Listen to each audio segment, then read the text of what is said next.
Let's start by cooking some bacon. I will deep fry the bacon for 2 minutes at 375 degrees Fahrenheit.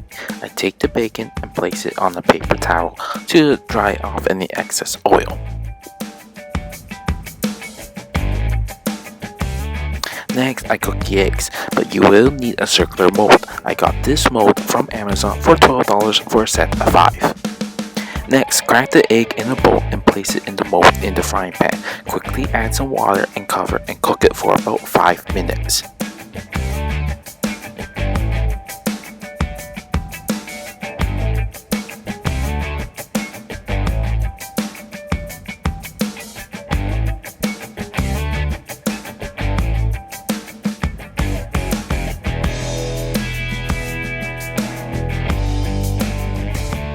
Next, assemble. I bought the English muffins from the store.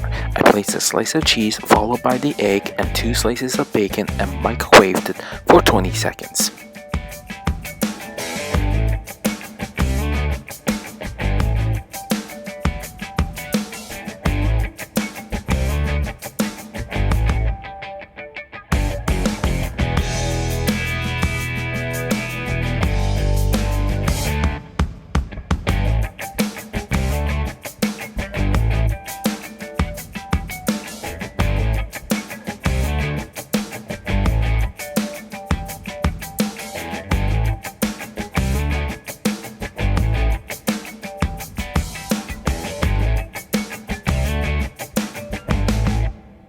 And there you go, a copycat of the bacon and egg McMuffin. Tell me in the comments how your bacon and egg McMuffin turned out.